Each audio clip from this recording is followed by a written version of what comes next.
Kadang ada amal yang mencatat nama langsung di neraka.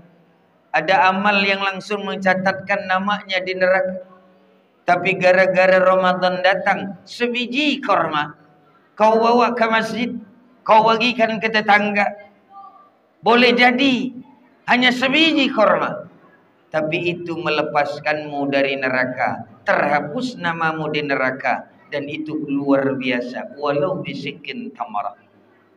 Ini amalan Ramadan hebat. Apalagi dilanjutkan bagi orang yang menyegerakan berbuka. Sunnah memang. Tapi kalau dia menyegerakan berbuka ketika sudah masuk waktunya, Allah cabut penyakit. Allah cabut penyakit. Tidak sembarangan itu menyegerakan berbuka.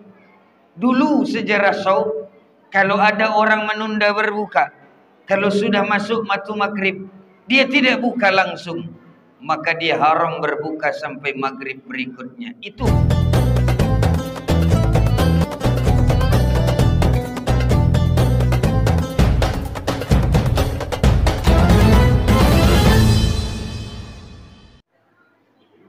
Alhamdulillah.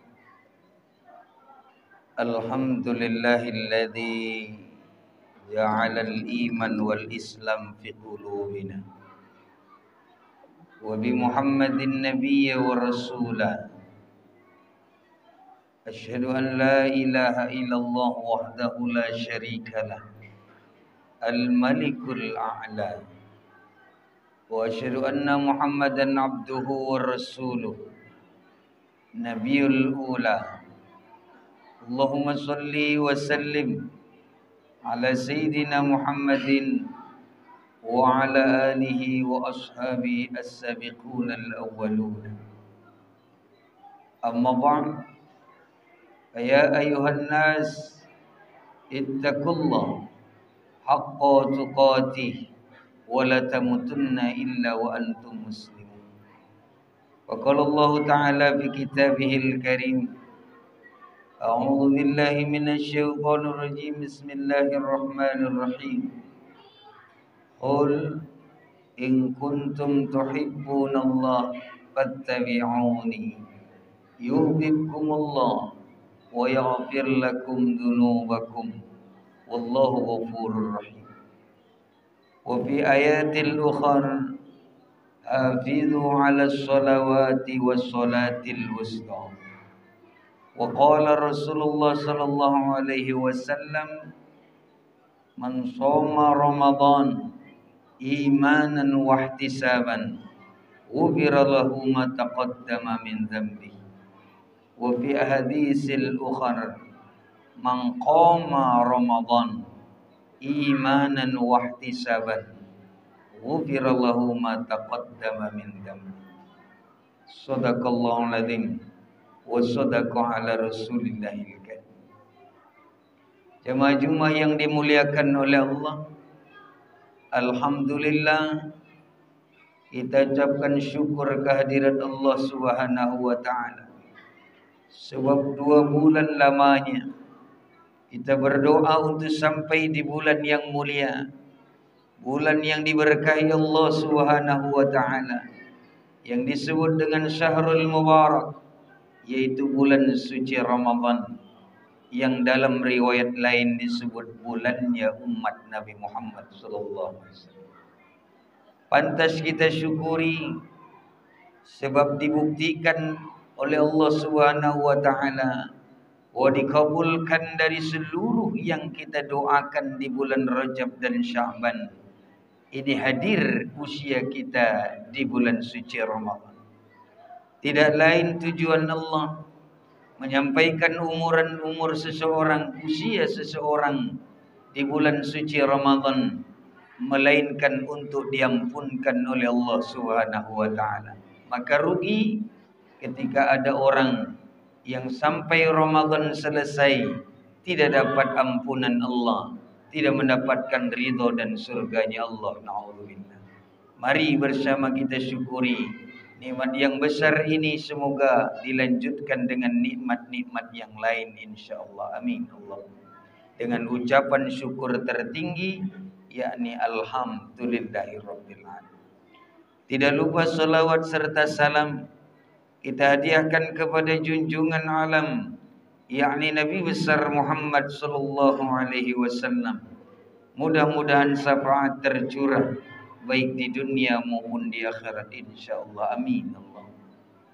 Jamaah Jumat yang dimuliakan oleh Allah, dalam khutbah yang singkat ini, mari sejenak kita kenali ada beberapa mutiara Ramadan. Setidaknya mutiara-mutiara ini kita temukan di bulan suci Ramadan. Dan mutiara-mutiara ini boleh jadi penyelamat kita min syarrid dunya wa adzabil akhirah insyaallah. Apa gerangan mutiara-mutiara Ramadan itu? Disinyalir dari khutbah Rasulullah SAW di akhir Sya'ban. Satu ketika Rasul khutbah di akhir Sya'ban untuk memberitahukan mutiara-mutiara Ramadan sebagai persiapan tentunya bagi mereka yang akan menjalani Ramadan. Mungkin kita belum dengar khutbah itu. Mungkin sebagian belum sampai khutbah Rasul itu. Tapi marilah kita ringkas dalam khutbah yang singkat ini. Ada beberapa mutiara Ramadan yang mau tidak mau ini harus kita lakukan kalau memang ingin mendapatkan ampunan dan surganya Allah Subhanahu wa ta'ala. Apa gerangan mutiara Ramadan yang disinyalir oleh Rasulullah SAW itu? Yang pertama tentu saja bagaimana kemuliaan Ramadan, bahwa satu amal dilipat gandakan 100 kali lipat. Apapun amalnya. Kalau ada orang puasa maka sama dengan 100 kali puasa. Kalau ada orang solat maka lebih dari 100 solatnya. Satu kali solat dianggap 100 kali solat. Kalaulah bolong misalnya solat di luar Ramadan, boleh jadi ditambal di Ramadan hanya dengan 1 kali solat misal. Maka ini amalan-amalan tinggi, amalan-amalan luar biasa, mutiara-mutiara Ramadan yang bisa menyelamatkan kita min syarrid dunya wa adzabil akhirah. Itu yang pertama, kemuliaan Ramadan. Kemudian yang kedua, bagaimana tentang hadis Rasulullah SAW yang menyebutkan tadi, man shoma Ramadan imanan wahtisaban ghufira lahu ma taqaddama min dhanbi. Ini artinya siapa orang yang puasa, siapa orang yang puasa di bulan suci Ramadan perlu dengan kesungguhan, keseriusan, dengan keimanan yang kuat, yang sempurna, maka ghufira lahu ma taqaddama min dhanbi, diampunkan dosa yang lalu, tidak punya dosa lagi. Kalau memang betul, bahkan diperkuat dengan hadis yang lain, jangankan 30 hari Ramadan ini, 1 hari saja. Kata Rasulullah SAW dalam riwayat yang lain, man shoma yauman lillah, siapa orang yang puasa 1 hari saja, yauman lillah, 1 hari saja karena Allah Subhanahu wa ta'ala, juniba minan nari hatta sab'ina sana, dijauhkan dari api neraka selama 70 tahun lama. 1 hari puasa, bukan karena niat yang lain, tidak ingin ikut-ikutan sama orang, bukan karena ingin dilihat mertua dan lain sebagainya, bukan ingin dipuji, bukan ingin ukhrawi, bukan ingin duniawi, tetapi lillah, yauman lillah, maka juniba minan nari hatta sab'ina sana, dihindarkan dari nerakanya Allah selama 70 tahun lama. 1 hari. Bagaimana kalau dia 30 hari? Bagaimana kalau dia terus disambung dengan amalan-amalan yang lain? Ini kehebatan mutiara Ramadan. Maka wajar kalau kita melakukannya. Tidak ada alasan. Mudah-mudahan memang selesai Ramadan, tidak ada neraka baginya. Dia diampuni dosanya, dia ditempatkan di dalam surganya insyaallah. Amin Allahumma. Jemaah Jumat yang dimuliakan oleh Allah, Kemudian ada lagi mutiara Ramadan berikut, bahwa di bulan ini banyak sekali yang melepaskan diri dari api neraka. Itakum minan nar. Banyak amalan menyelamatkan dari neraka. Kalau ampunan jelas, semua amal melahirkan ampunan. Semua amal, tidak terkecuali apapun. Setiap amal, bahkan yang terpendek dalam ucap, yaitu kalimat astaghfirullah, jadi ampunan dosa. Setiap amal jelas ampunan, tetapi belum setiap amal melepaskan diri dari neraka. Tapi Ramadan datang membawa sebiji korma saja, walau tamratin, walau bisikin tamratin, itqum minan nar, walau bisikin tamrah. Kita bisa lepas dari neraka. Kadang ada amal yang mencatat nama langsung di neraka. Ada amal yang langsung mencatatkan namanya di neraka. Tapi gara-gara Ramadan datang, sebiji korma kau bawa ke masjid, kau bagikan ke tetangga, boleh jadi hanya sebiji korma, tapi itu melepaskanmu dari neraka, terhapus namamu di neraka, dan itu luar biasa. Walau bisikin tamarah. Ini amalan Ramadan hebat. Apalagi dilanjutkan bagi orang yang menyegerakan berbuka. Sunnah memang, tapi kalau dia menyegerakan berbuka ketika sudah masuk waktunya, Allah cabut penyakit. Allah cabut penyakit. Tidak sembarangan itu menyegerakan berbuka. Dulu sejarah saum, kalau ada orang menunda berbuka, kalau sudah masuk waktu maghrib, dia tidak buka langsung, maka dia haram berbuka sampai maghrib berikutnya. Itu hukuman dulu sejarah saum. Ramadan datang, tidak boleh ditunda. Sunnah memang, tapi Allah cabut penyakit dari semua orang yang menyegerakan berbuka. Apalagi kalau dia tambah berbuka bersama atau bukber istilah kita. Apa sih pahala bukber itu? Mungkin jarang Ustadz membahas itu. Apa pahalanya kok berbuka harus bareng-bareng? Kenapa sih harus bareng-bareng? Siapa orang yang berbuka bersama, Allah hilangkan bencana dalam hidup. Allah hilangkan bencana. Sakit hilang, miskin hilang, sengsara hilang. Dia berikan kebahagiaan ketika dia berbuka bersama, dan puncaknya dia akan diberikan surga. Itulah berbuka yang hakikatnya abadi. Lisaimin farhatani, saumun indal futur wa saumun indal liqa'ir. Farhatun indal futur wa farhatun indal liqa'ir. Dia akan berbahagia pertama saat berbukanya, dan dia akan berbahagia saat bertemu dengan Tuhan. Jamaah-jamaah yang dimuliakan oleh Allah, apalagi gerangan mutiara Ramadan yang harus mau tidak mau dilakukan. Memang dia membawa amal itu di bulan suci Ramadan.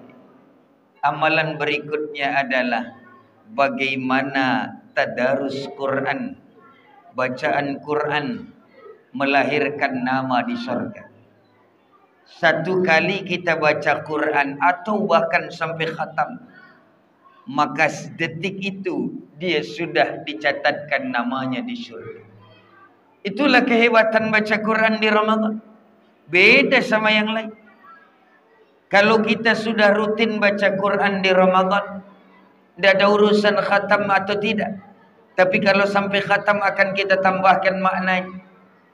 Kalau dia baca Quran di Ramadan, dia menjadi ahli Quran di Ramadan. Apa makna ahli Quran? Bukan harus hafiz Quran. Bukan ahli Quran itu orang yang hafal 30 juz, bukan. Yang disebut ahli Quran adalah mereka yang rutin baca Quran. Kalau kita rutinkan baca Quran, kita menjadi ahlul Quran.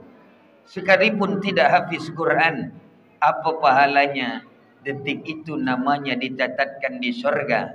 Maka bukan dia yang mencari surga, tapi surga yang mencari dan merindukan dirinya. Talil Quran. Inilah amalan Ramadan, mutiara yang berikut. Luar biasa. Apalagi sampai kalau dia khatam Quran. Imam Abu Hanifah 6.000 kali khatam Quran. Imam Syafi'i 60 kali khatam Quran. Kita tidak usah sehebat itu. Ayo 1 kali saja. Tidak usah setiap waktu. Coba dibagi saja. 1 kali solat 1 juz. Atau 1 kali solat 1 lembar saja. Tidak usah 1 juznya. Kali 5 waktu solat.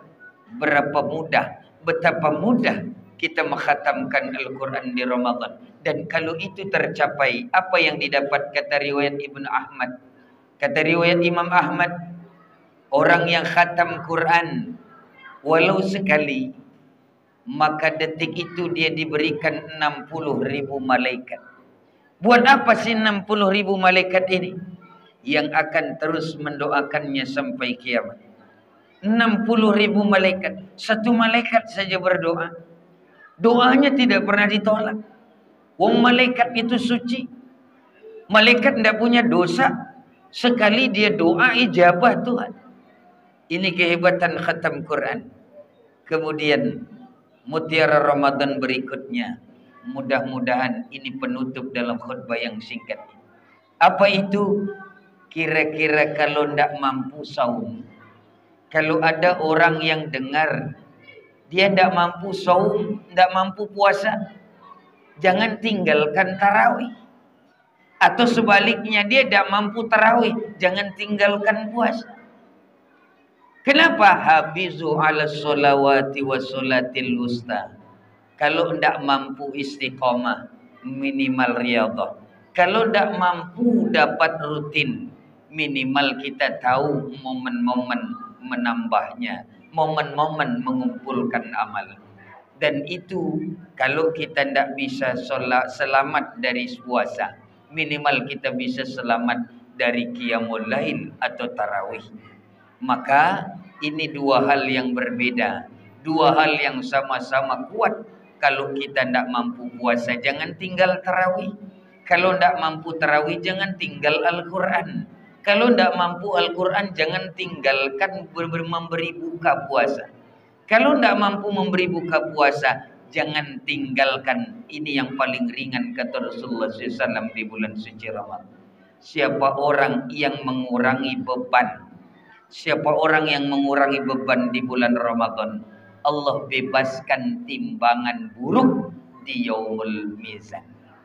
Siapa orang yang biasanya 3 kali ke empus jagung, 3 kali ke sawah di hari biasa, dia kurangi 1 di bulan Ramadan, maka Allah lepaskan timbangan amal buruknya di yaumul mizan. Inilah hebat. Kalau biasanya dia berat kerjanya, dia ringankan sedikit. Kalau dia punya karyawan, dia ringankan karyawannya. Allah bebaskan timbangan amalnya di yaumul mizan. Subhanallah, luar biasa amal ini. Jadi jangan kita ngoyo terlalu kemudian merusak amal Ramadan kita. Mudah-mudahan ini bisa menyelamatkan kita. Yang mana saja kita pilih. Masih banyak puluhan mutiara Ramadan. Kalau kita bahas dalam khutbah yang singkat terlalu panjang, tetapi boleh dibuka dengan mutiara-mutiara Ramadan. Apa saja yang bisa kita kumpulkan panen amal di Ramadan kali ini.